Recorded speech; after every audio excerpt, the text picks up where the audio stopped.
नमस्कार, बहुत स्वागत है आप सभी का। मैं हूं आपके साथ नैना यादव, लेकर हाजिर हूं हमारा खास शो आक्रमण में बात होगी उस जंग की जहां पर हर चिंगारी को आग बढ़ने से पहले हम पकड़ते हैं, जहां बारूद की हर गंध के पीछे छिपे खतरे को दुनिया के सामने लाते हैं। दुनिया के कई मोर्चे इस वक्त जंग की भट्टी में तप रही है।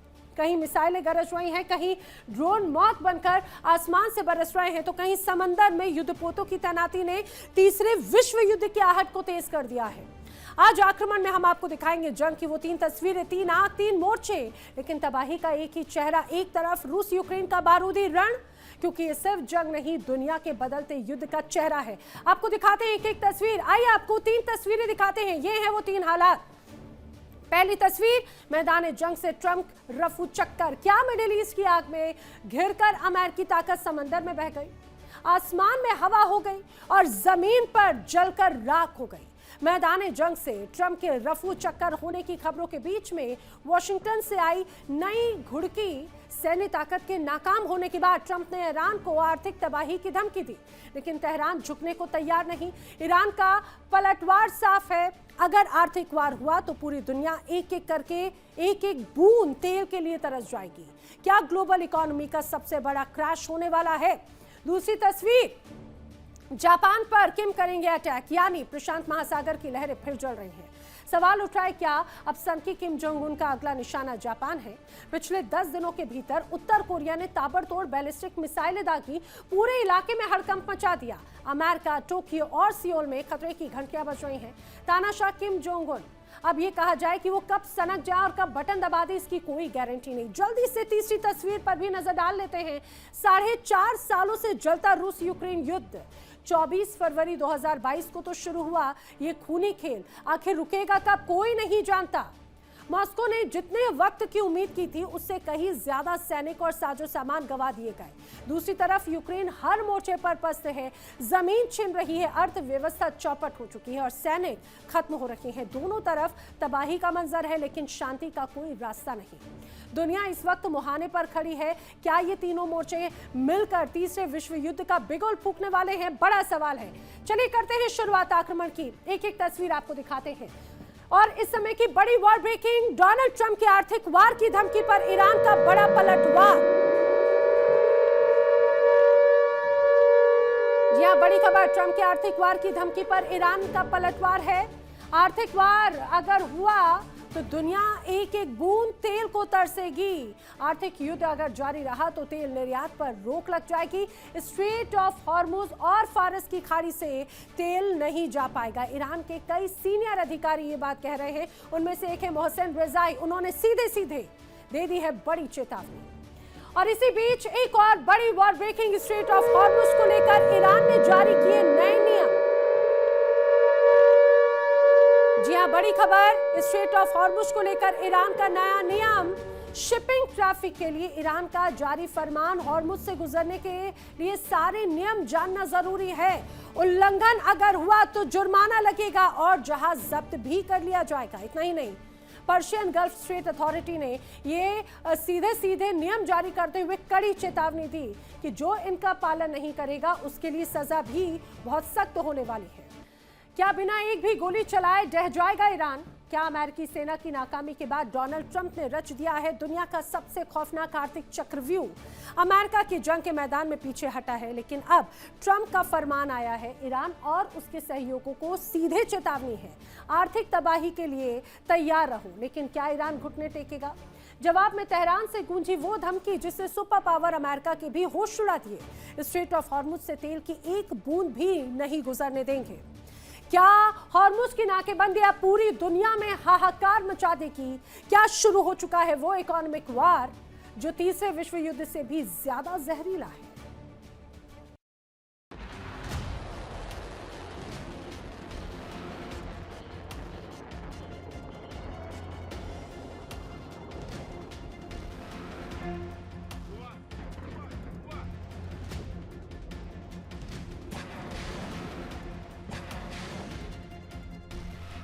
एक तरफ ईरान की मिसाइलें, दूसरी तरफ अमेरिका की आर्थिक घेराबंदी और अब इस जंग का अगला मोर्चा बन गया है तेल। ईरान ने अमेरिका को खुली धमकी दे दी, अगर आर्थिक युद्ध छेड़ा गया तो हॉर्मुज स्ट्रेट से लेकर फारिस की खाड़ी तक तेल की एक बूंद भी बाहर नहीं जाने देंगे। यानी ईरान ने सीधे दुनिया की ऊर्जा सप्लाई लाइन पर हाथ रख दिया है। अगर ये धमकी अमल में बदलती है तो सवाल सिर्फ अमेरिका का नहीं, सवाल भारत के घर घर के बजट का है, क्योंकि कच्चा तेल महंगा हुआ तो पेट्रोल डीजल से लेकर एलपीजी तक की कीमतों पर सीधा दबाव पड़ सकता है।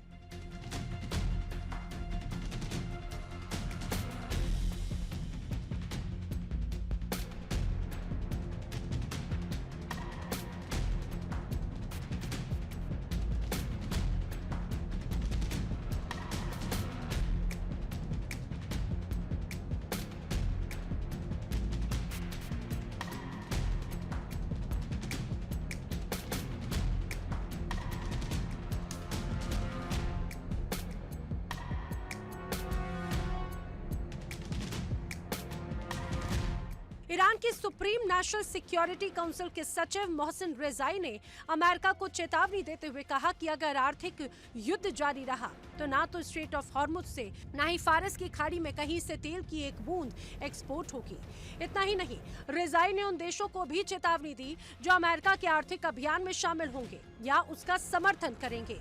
ईरान ऐसे कदम को युद्ध की कार्रवाई मान सकता है। यानी अमेरिका ने अगर आर्थिक शिकंजा कसा तो ईरान तेल की धार रोकने की धमकी देकर पूरी दुनिया की अर्थव्यवस्था पर दबाव बनाने की तैयारी में है।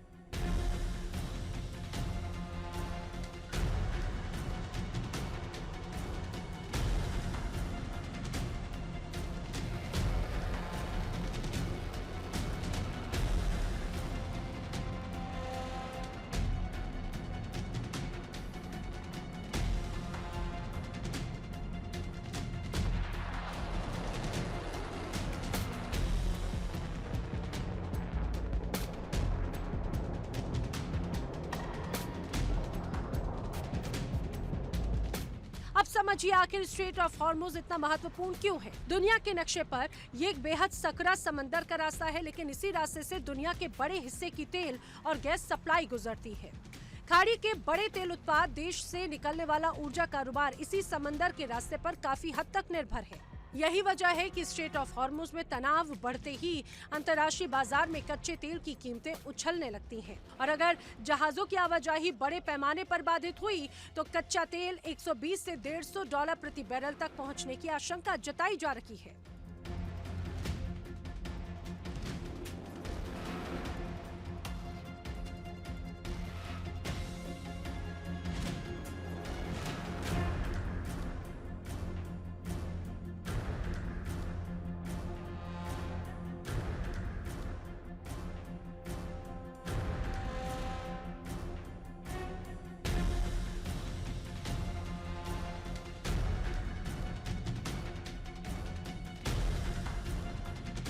अब आते हैं अमेरिका के आर्थिक युद्ध पर।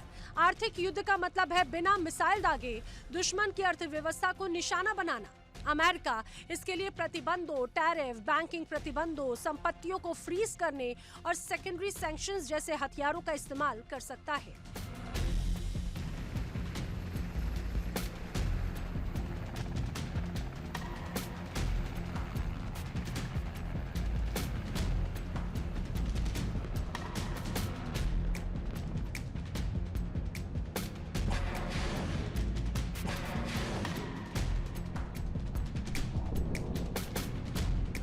यानी ईरान से व्यापार करने वाले देश और कंपनियों पर भी दबाव बनाया जाए। मकसद साफ है, ईरान की तेल से होने वाली कमाई को रोकना, विदेशी मुद्रा की आमद घटाना, बैंकिंग और व्यापार के रास्ते बंद करना और आखिरकार तेहरान को आर्थिक दबाव में झुकने पर मजबूर करना। यानी अमेरिका की रणनीति है ईरान की मिसाइलों का जवाब डॉलर से और ईरान की सैन्य ताकत का जवाब आर्थिक नाकेबंदी से।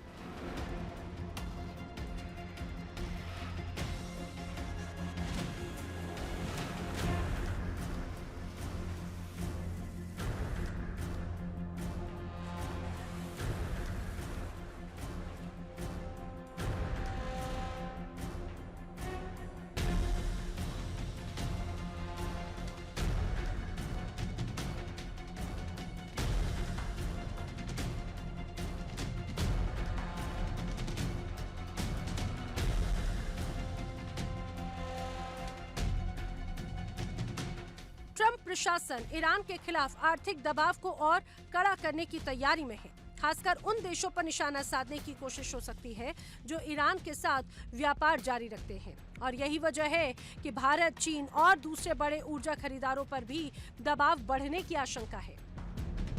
लेकिन ईरान भी पीछे हटने को तैयार नहीं। तेहरान का संदेश है, अगर अमेरिका तेल की कमाई बंद करने की कोशिश करेगा तो ईरान ऐसी स्थिति पैदा कर सकता है जिसमें सिर्फ उसका नहीं, पूरी दुनिया का तेल कारोबार प्रभावित हो। यानी अमेरिका अगर आर्थिक नाकेबंदी करेगा तो ईरान ग्लोबल एनर्जी सप्लाई को हथियार बनाने की धमकी दे रहा है। यही वो बिंदु है जहां ईरान अमेरिका की जंग सीधे दुनिया की अर्थव्यवस्था से जुड़ जाती है।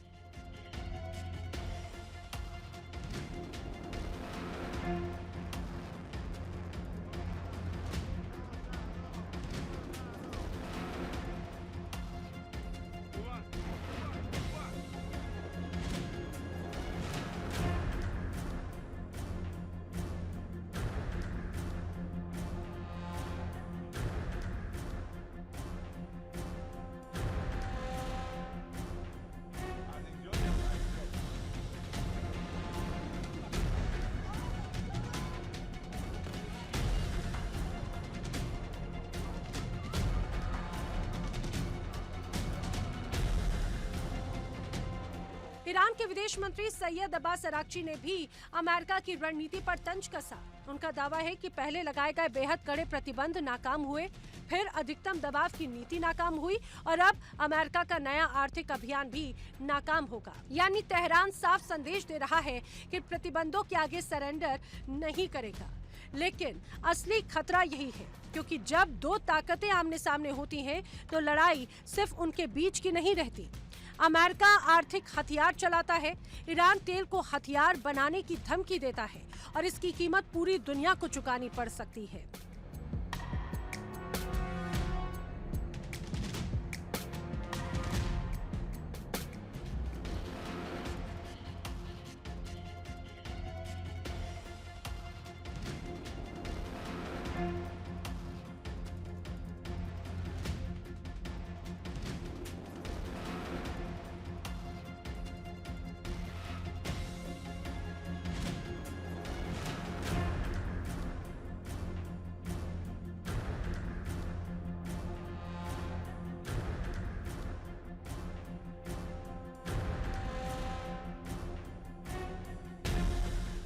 जहाजों का बीमा महंगा, शिपिंग महंगी, कच्चा तेल महंगा, डॉलर की मांग बढ़ी और फिर पेट्रोल डीजल से लेकर ट्रांसपोर्ट और रोजमर्रा की चीजों तक महंगाई का असर पहुंच सकता है। यानी ईरान का संदेश अमेरिका के लिए जितना खतरनाक है, उतना ही दुनिया की अर्थव्यवस्था के लिए बड़ा अलार्म भी। एक तरफ अमेरिका का आर्थिक शिकंजा है, दूसरी तरफ ईरान की तेल रोकने की धमकी और बीच में पूरी दुनिया की energy supply.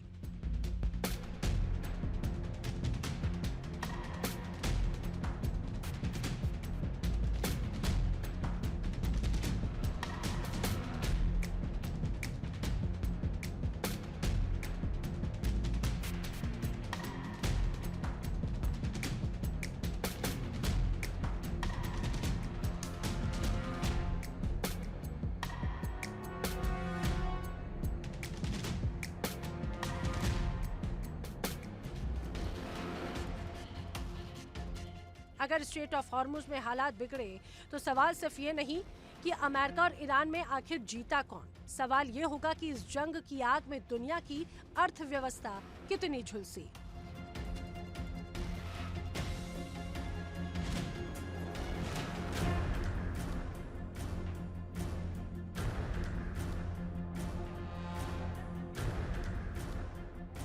Bureau report, India daily 24/7।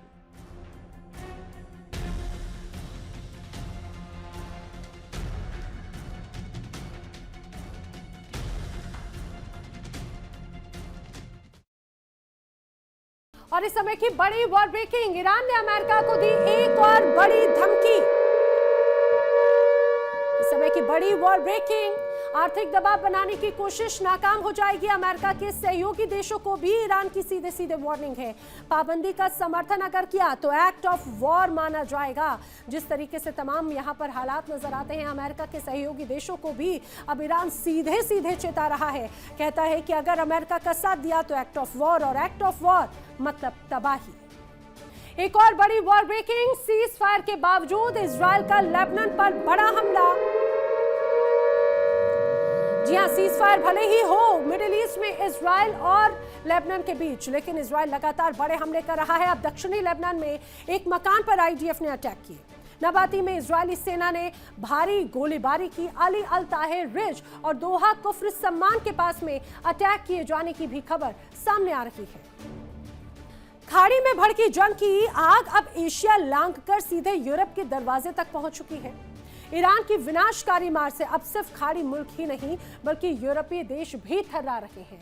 राष्ट्रपति ट्रंप ने ईरान को झुकाने के लिए प्रतिबंधों से लेकर सैन्य दबाव तक सब आजमा लिया, लेकिन तेहरान के तेवर नहीं बदले। ईरान ने दो टूक ऐलान कर दिया, हम किसी दबाव में झुकने वाले नहीं हैं। और इस खौफनाक महासंग्राम पर दिखाते हैं आपको खास रिपोर्ट।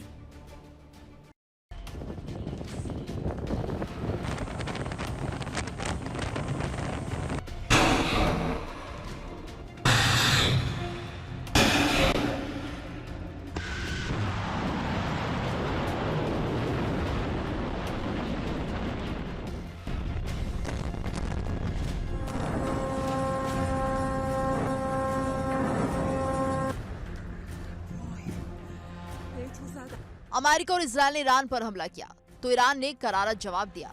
ईरान की मिसाइल और ड्रोन्स की मार अमेरिकी सैन्य बेसों पर पड़ी। खाड़ी देशों में मौजूद अमेरिकी सैन्य बेस तबाह हो गए। अमेरिका के करोड़ों के संसाधनों के साथ ही उसकी साख भी मिट्टी में मिल गई।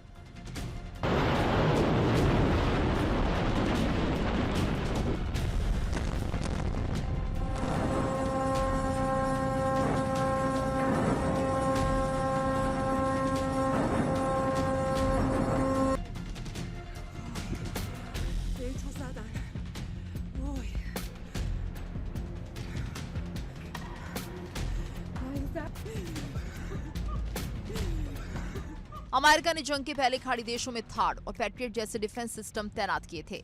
दावा किया गया कि ईरानी मिसाइलों और ड्रोन्स को अमेरिकी डिफेंस सिस्टम रोक लेंगे, लेकिन ये मुमकिन नहीं हुआ। ईरान के सस्ते ड्रोन्स ने अमेरिका की अरबों की मिसाइलों को धूल चटा दी। यही नहीं, तबाही की आग खाड़ी के देशों पर भी बरसी।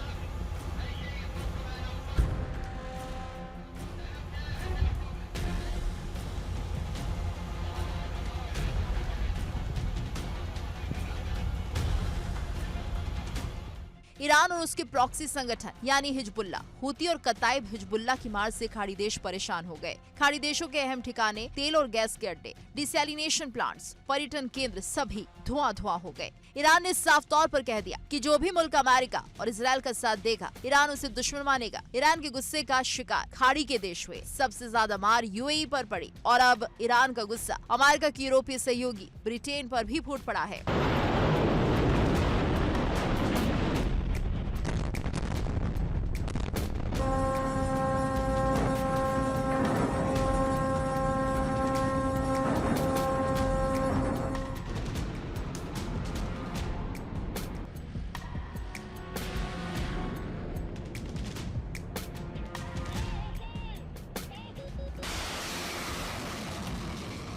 खबर है कि ब्रिटेन के एक छोटे पावर प्लांट पर पिछले महीने ईरान से जुड़े हैकर्स ने साइबर हमला किया। हमले के कारण पावर प्लांट 4 दिनों तक ठप रहा और ब्रिटिश सिक्योरिटी एजेंसी भी कुछ नहीं कर सकी। इस मामले में ब्रिटिश सरकार ने कहा कि इससे देश की बिजली व्यवस्था को कोई खास खतरा नहीं हुआ।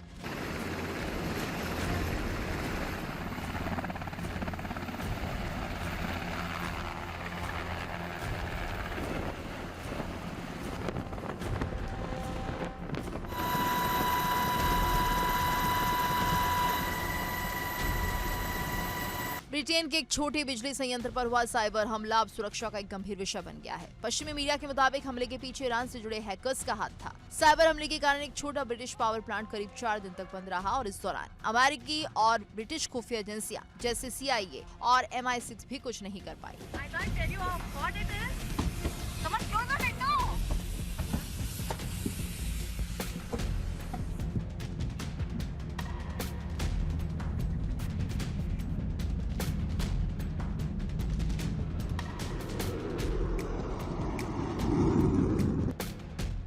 हालांकि अब तक हमले के पीछे ईरान समर्थक हैकर्स के होने का सिर्फ अंदाजा लगाया जा रहा है, लेकिन अगर ये रिपोर्ट सही साबित होती है तो ब्रिटेन के अहम ऊर्जा ढांचे पर ईरान से जुड़े हैकर्स का पहला सफल हमला माना जा सकता है। हालांकि ब्रिटिश सरकार ने साफ किया है कि इससे देश की व्यापक बिजली व्यवस्था को कोई खतरा नहीं हुआ, लेकिन इसी के साथ ऊर्जा कंपनियों को साइबर हमलों के खतरे को लेकर सतर्क भी किया गया।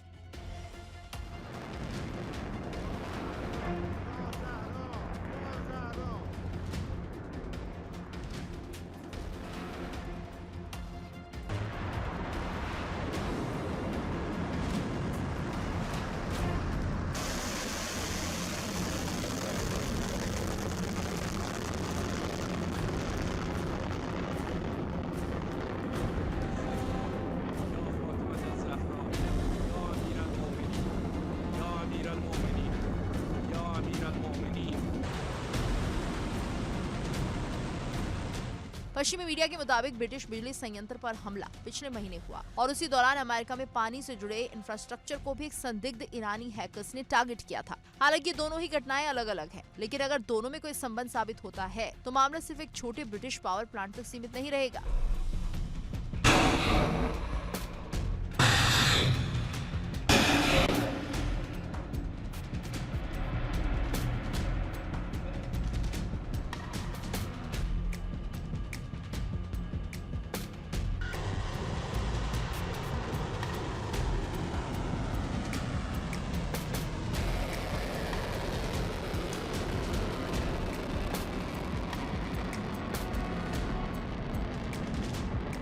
माना जा रहा है कि ब्रिटेन पर हमला ईरान के गुस्से का परिणाम था। दरअसल ब्रिटेन अमेरिका का एक अहम सहयोगी रहा है। अमेरिकी सेना डिएगो गार्सिया बेस का इस्तेमाल करती रही है। डिएगो गार्सिया का संचालन ब्रिटेन करता है। इसके अलावा ब्रिटिश सरकार ने अमेरिकी सेना को देश में मौजूद एयरबेस के इस्तेमाल की भी इजाजत दे दी है।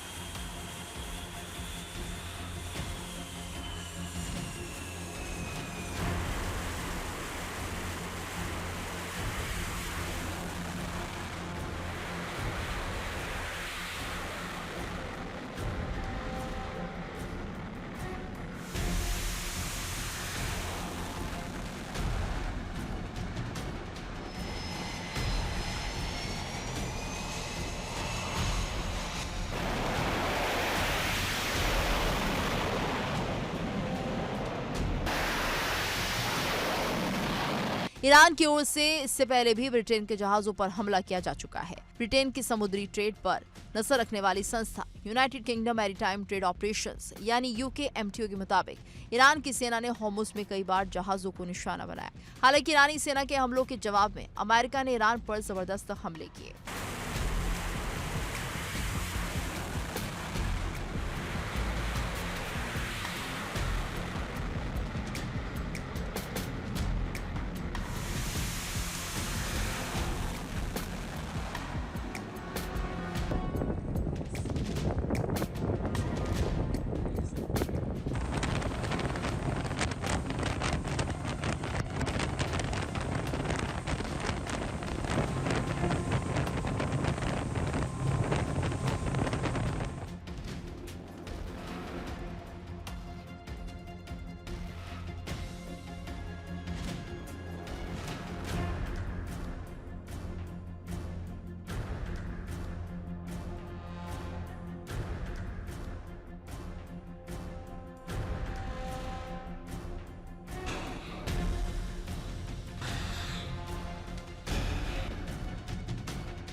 सेंटकॉम के मुताबिक ईरान के होर्मुज में मौजूद ठिकानों पर जबरदस्त अटैक किए गए। अमेरिकी सेना ने रडार स्टेशन, निगरानी केंद्रों और अहम सैन्य ठिकानों पर जबरदस्त अटैक किए। माना गया कि अमेरिका के हमलों की वजह से ईरान को होर्मुज में निगरानी करने की क्षमता पर जबरदस्त असर पड़ा और उसकी होर्मुज में निगरानी करने की क्षमता कमजोर हुई, जिसका फायदा उठाकर अमेरिका ने होर्मुज के दक्षिणी इलाके से कई जहाजों को बाहर निकालने में कामयाबी हासिल की।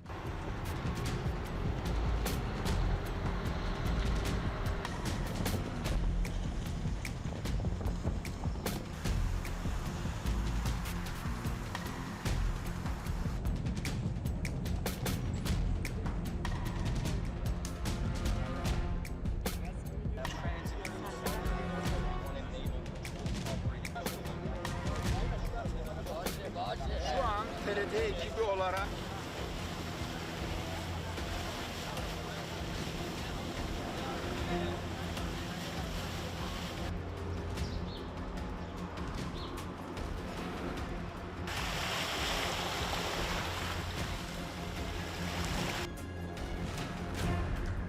इस बीच राष्ट्रपति ट्रंप ने ईरान को झुकाने का हर संभव प्रयास किया। अमेरिका ने ईरान के अहम ठिकानों पर हमले किए, साउथ पार्स गैस फील्ड से लेकर खार्क द्वीप तक हमले किए, होर्मुज पर नाकेबंदी बिठाई, ईरान की ओर से आने और जाने वाले जहाजों को रोका, लेकिन ईरान नहीं झुका। आखिरकार अमेरिका ने ईरान पर नए आर्थिक प्रतिबंधों का ऐलान कर दिया। राष्ट्रपति ट्रंप ने दावा किया कि इससे ईरान को भारी नुकसान उठाना पड़ेगा। हालांकि ईरान ने भी दो टूक कहा कि वो किसी भी दबाव के आगे नहीं झुकेगा। राष्ट्रपति पेजेश्कियान ने साफ तौर पर कह दिया कि जंग और बैन ईरान के लिए कोई नई बात नहीं है।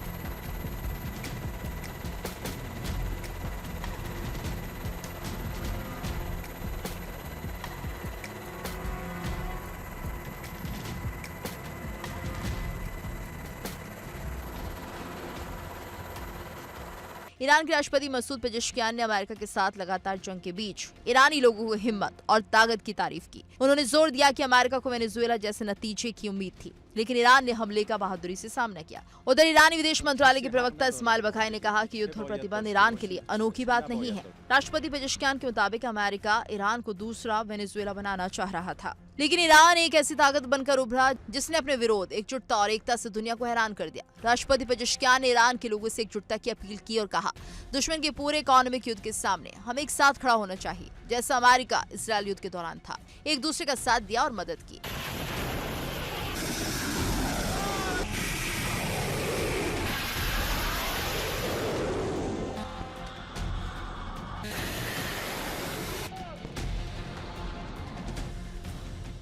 दरअसल अमेरिका ने ईरान के खिलाफ अब तक के सबसे बड़े आर्थिक अभियान की तैयारी की है। अमेरिकी अधिकारियों के मुताबिक अब ईरान पर ऐसे प्रतिबंध लगाए जा सकते हैं जिनका निशाना ईरान के साथ व्यापार करने वाले दूसरे देश और कारोबारी संस्थान होंगे। अमेरिकी वित्त मंत्री स्कॉट बेसेंट ने अभियान को बेहद बड़ा बताते हुए कहा कि ये किसी विरोधी देश के खिलाफ अब तक का सबसे बड़ा आर्थिक हमला होगा। अमेरिका की इस घोषणा के जवाब में ईरान ने भी कड़ा रुख अपनाया। ईरान की सुप्रीम नेशनल सिक्योरिटी काउंसिल के सचिव मोहसिन रेजाई ने चेतावनी दी कि अगर आर्थिक युद्ध जारी रहा तो ईरान खाड़ी क्षेत्र से तेल का निर्यात पूरी तरह रोक सकता है। उन्होंने कहा कि ईरान ना तो स्ट्रेट ऑफ हॉर्मुज से और ना ही फारस की खाड़ी के किसी दूसरे रास्ते से तेल का निर्यात होने देगा। रिजाई ने यह भी चेतावनी दी कि जो देश अमेरिका के आर्थिक अभियान में शामिल होंगे या उसका समर्थन करेंगे, उन्हें ईरान दुश्मन की तरह देखेगा। ईरान की अर्थव्यवस्था पहले से ही मुश्किल दौर से गुजर रही है। लंबे समय से चले आ रहे अंतर्राष्ट्रीय प्रतिबंधों की वजह से महंगाई, कमजोर करेंसी, ऊर्जा की कमी और बेरोजगारी जैसी समस्याएं बनी हुई है। इसी बीच ईरानी राष्ट्रपति मसूद पेजेश्कियान ने कहा कि उनका देश दुश्मनों के साथ ऑल आउट जंग लड़ रहा है। उनके मुताबिक ये सिर्फ सैन्य संघर्ष नहीं है, बल्कि आर्थिक और सुरक्षा के मोर्चे पर भी ईरान पर दबाव बनाया जा रहा है। ईरान के विदेश मंत्री अब्बास अरागची ने अमेरिकी प्रतिबंधों की नीति को पुराना तरीका बताया। उनका कहना है कि अमेरिका को ईरान पर दबाव बनाने के बजाय सम्मान के साथ बातचीत करनी चाहिए। इस बीच कतर, पाकिस्तान और तुर्की जैसे देश दोनों पक्षों के बीच बातचीत शुरू करने की कोशिश कर रहे हैं। पाकिस्तान के सेना प्रमुख असीम मुनीर के तेहरान जाने की भी जानकारी सामने आई। हालांकि अमेरिका और ईरान के बीच कई हफ्तों से कोई सीधी बातचीत नहीं हुई है। अमेरिका की रणनीति है कि ईरान किसी भी देश के साथ व्यापार ना कर पाए। इसके लिए अमेरिकी सेना ईरान से तेल और गैस के आयात निर्यात पर रोक लगा देगी। इसके अलावा विदेशों में जमा ईरान की संपत्तियां ब्लॉक कर देना शामिल है। फिलहाल ईरान और अमेरिका के बीच जंग थमी हुई है, लेकिन तनाव बरकरार है। दुनिया की टेंशन बढ़ी हुई है क्योंकि यहाँ जंग की चिंगारी कभी भी फूट सकती है और एक बार फिर अमेरिका और ईरान की सेनाएं वार पलटवार का सिलसिला शुरू कर सकती हैं। Bureau report, India daily 24/7।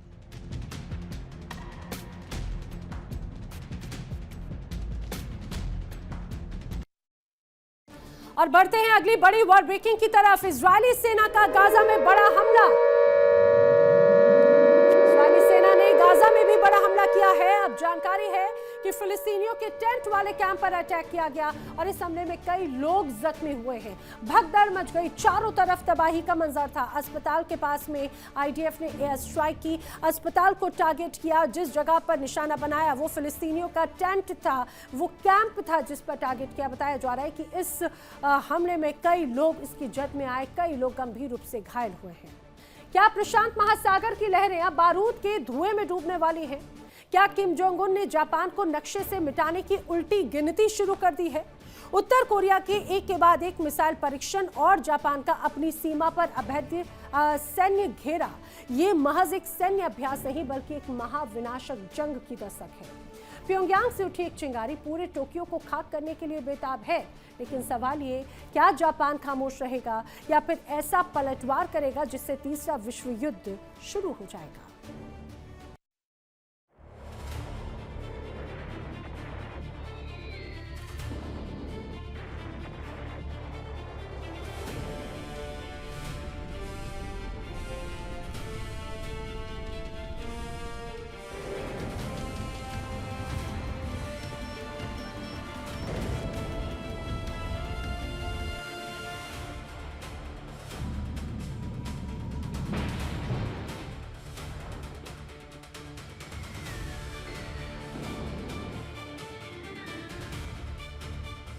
North Korea ने एक दिन में 10 से ज्यादा बैलिस्टिक मिसाइलें दागकर पूरे एशिया को हिला दिया और इस बार निशाने पर सिर्फ अमेरिका और साउथ कोरिया नहीं बल्कि जापान भी है। पिछले दिनों प्योंगयांग से करीब 10 से ज्यादा शॉर्ट रेंज बैलिस्टिक मिसाइलें ईस्ट सी यानी जापान सागर की तरफ दागी गई।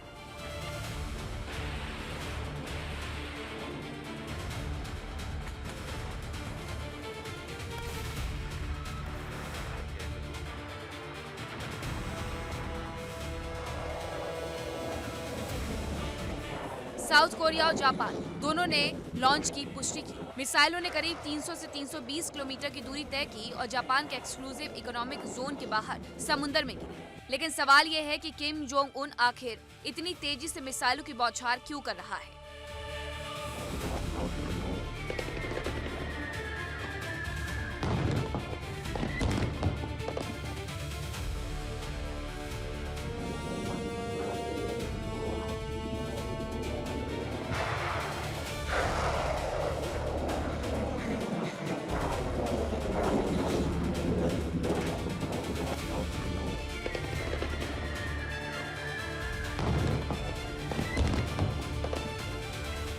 ये सिर्फ मिसाइल टेस्ट नहीं है, ये प्योंगयांग की तरफ से एक सीधा पावर शो है। एक तरफ अमेरिका और साउथ कोरिया का उल्ची फ्रीडम शील्ड सैन्य अभ्यास, दूसरी तरफ नॉर्थ कोरिया की मिसाइलों की सलामी।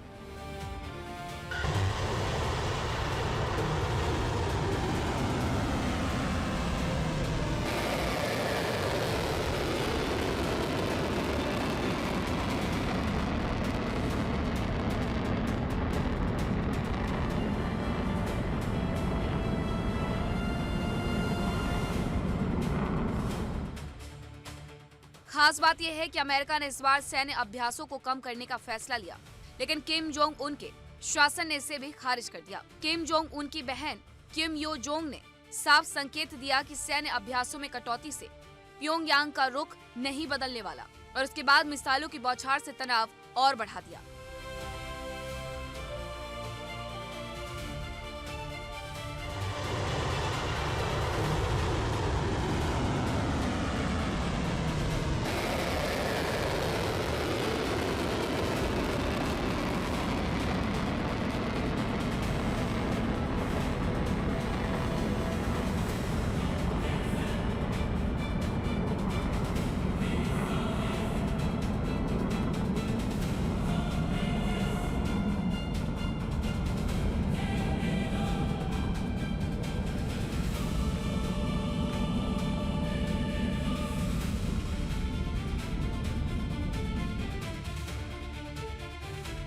लेकिन अब असली कहानी जापान को लेकर है, क्योंकि टोक्यो ने अपनी सैन्य ताकत बढ़ाने का फैसला किया है। जापान ने अगले वित्त वर्ष के लिए रिकॉर्ड 8.9 ट्रिलियन येन यानी करीब 60 अरब डॉलर के रक्षा बजट का अनुरोध किया।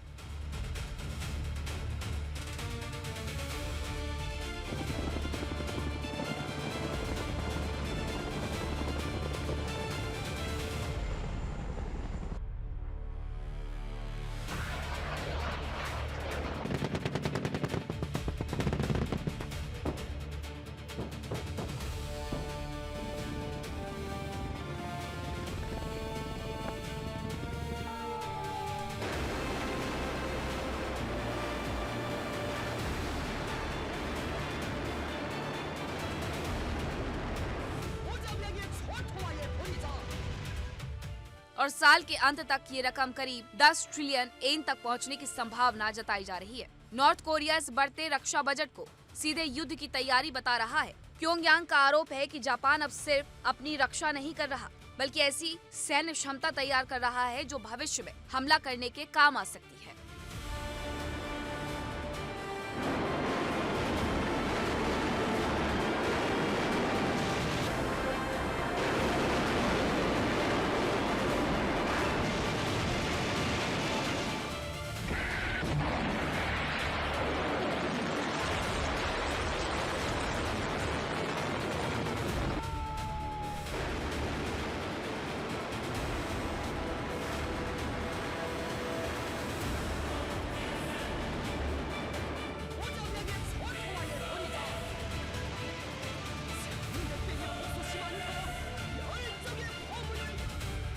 और यहीं से किम जोंग उन की जापान से नाराजगी और खतरनाक हो जाती है, क्योंकि जापान अब लंबी दूरी की मिसाइल क्षमता बढ़ा रहा है।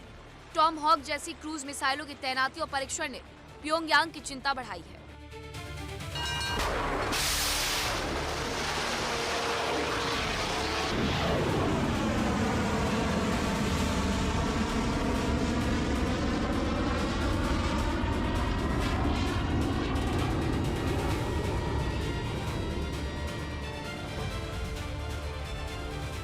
अगस्त की शुरुआत में किम यो जोंग ने जापान के सैन्य विस्तार के खिलाफ अतिरिक्त सैन्य विकल्पों की धमकी तक दी थी। यानी संदेश बिल्कुल साफ है, अगर टोक्यो अपनी सैन्य ताकत बढ़ाएगा तो प्योंगयांग भी मिसाइलों और हथियारों के दम पर जवाब देगा।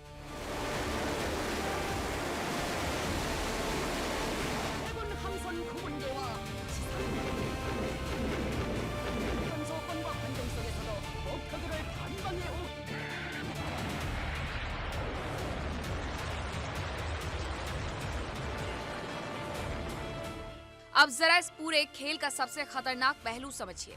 नॉर्थ कोरिया अकेला नहीं है। प्योंगयांग ने रूस के साथ अपने सैन्य रिश्ते भी मजबूत किए हैं। साउथ कोरिया के अनुसार नॉर्थ कोरिया रूस को हथियार और शॉर्ट रेंज बैलिस्टिक मिसाइलें मुहैया करा रहा है।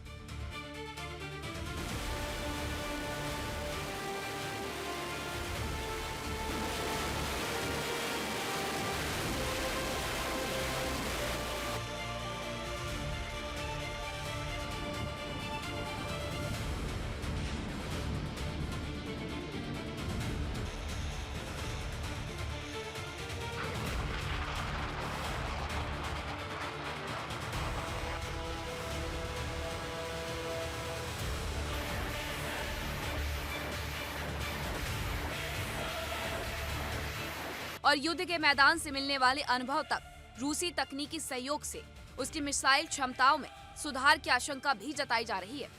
यानी किम का मिसाइल कार्यक्रम सिर्फ संख्या बढ़ाने तक सीमित नहीं है, उसकी कोशिश हथियारों को ज्यादा सटीक और ज्यादा प्रभावी बनाने की भी है।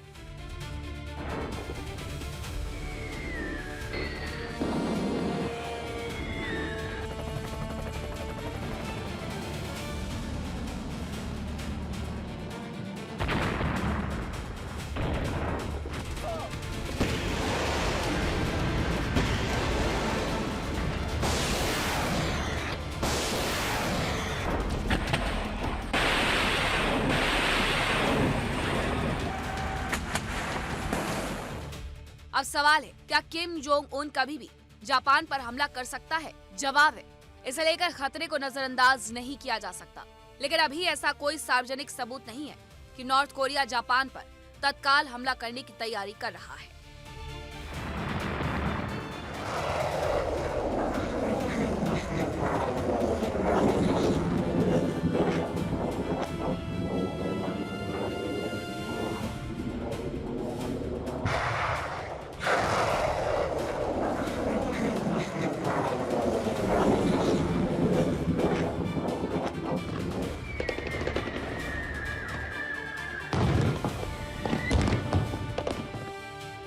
मौजूदा मिसाइल लॉन्च को एक्सपर्ट्स और सरकारें ज्यादा व्यापक सैन्य दबाव, हथियारों के प्रदर्शन और अमेरिका, साउथ कोरिया, जापान पर रणनीतिक दबाव बनाने के संदर्भ में देख रहे हैं।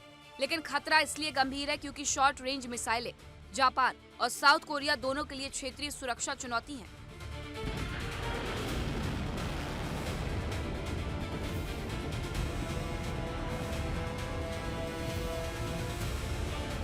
और अब प्योंगयांग की रणनीति को समझिए। एक तरफ अमेरिका, दूसरी तरफ साउथ कोरिया और तीसरी तरफ जापान। किम जोंग उन इन तीनों के बढ़ते सैन्य सहयोग को अपने परमाणु और मिसाइल कार्यक्रम के लिए सबसे बड़ा तर्क मानता है।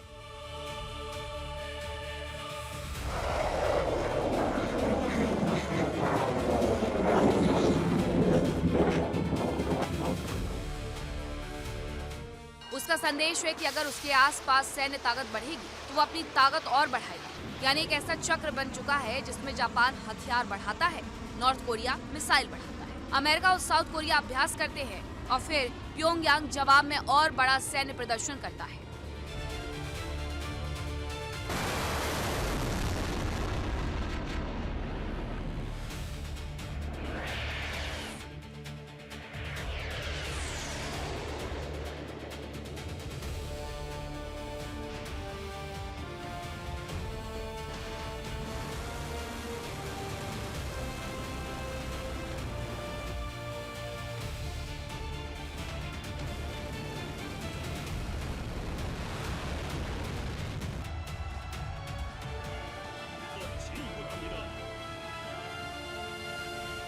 यही वजह है कि जापान में चिंता बढ़ रही है, क्योंकि मिसाइलें भले ही अभी जापानी जमीन पर नहीं गिरी, लेकिन उनका रास्ता जापान सागर की तरफ था और टोक्यो ने लॉन्च के तुरंत बाद अपनी सुरक्षा एजेंसियों को अधिकतम जानकारी जुटाने और किसी भी आकस्मिक स्थिति के लिए तैयार रहने के निर्देश दिए।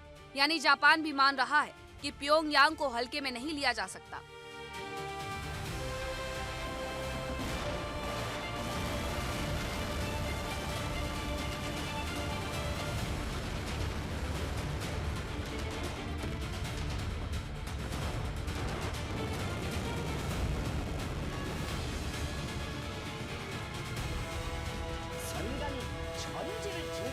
तो तस्वीर बेहद साफ है। नॉर्थ कोरिया मिसाइलें दाग कर सिर्फ आसमान नहीं चीर रहा, वो जापान, साउथ कोरिया और अमेरिका को अपनी ताकत का संदेश दे रहा है।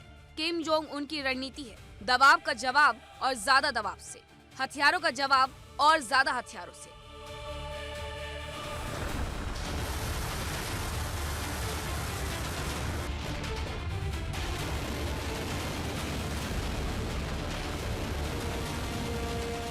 और इसी टकराव ने कोरियाई प्रायद्वीप को फिर बारूद के ढेर पर ला खड़ा किया है। फिलहाल जापान पर किसी तत्काल हमले का संकेत नहीं है, लेकिन अगर मिसाइल टेस्ट, सैन्य विस्तार और धमकियों का यह सिलसिला जारी रहा तो अगली चिंगारी कहां गिरेगी, इस पर पूरी दुनिया की नजर है। Bureau report, India daily 24/7।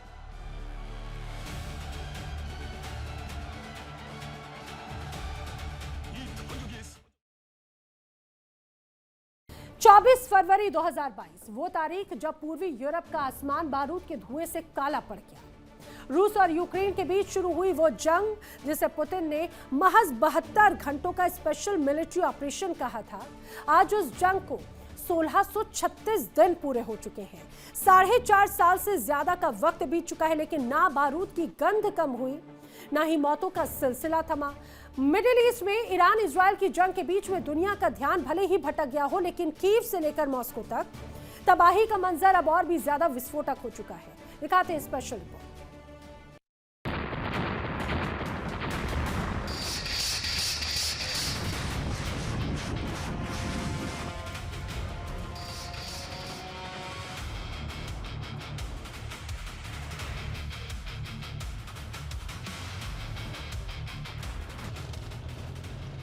चौबीस फरवरी 2022 की वो सुबह जब रूसी टैंक सीमा पार कर यूक्रेन की छाती पर चढ़ दौड़े।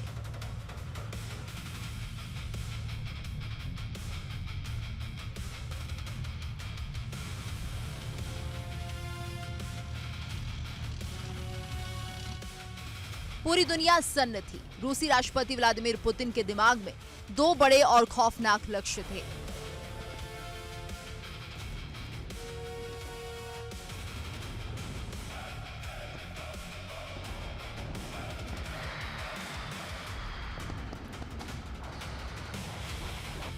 पहला लक्ष्य यूक्रेन की जमीन को काटकर रूस के नक्शे में मिलाना।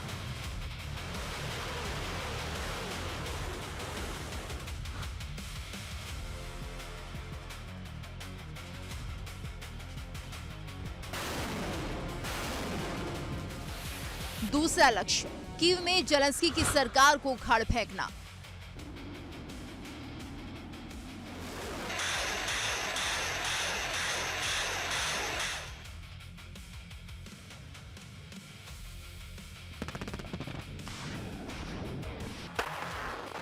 और वहां मॉस्को की कठपुतली सरकार बिठाना।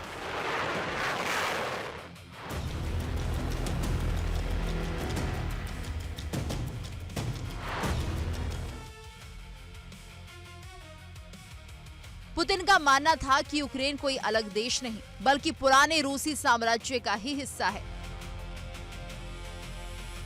इतिहास, संस्कृति, धर्म और अर्थव्यवस्था के नाम पर पुतिन पूरे यूक्रेन पर अपना कब्जा चाहते थे।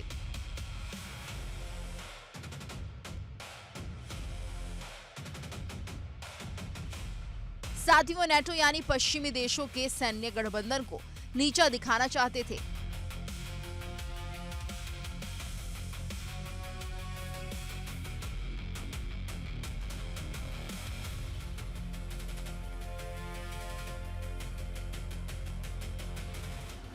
लेकिन क्या पुतिन का ये 72 घंटे वाला प्लान कामयाब हुआ?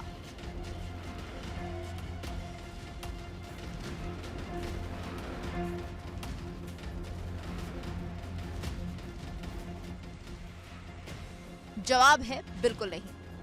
4.5 साल बाद आज रूस की रणनीति और ज्यादा खतरनाक हो चुकी है।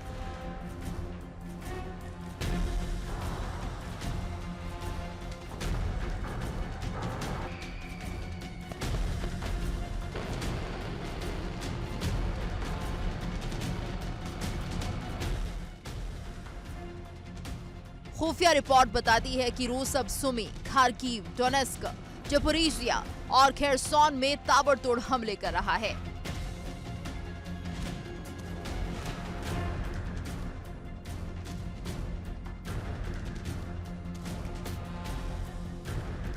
रूस अब सिर्फ यूक्रेनी फौज से नहीं लड़ रहा, वो मिसाइलों और FPV ड्रोन के जरिए सीधे रिहायशी इलाकों और आम नागरिकों को निशाना बना रहा है।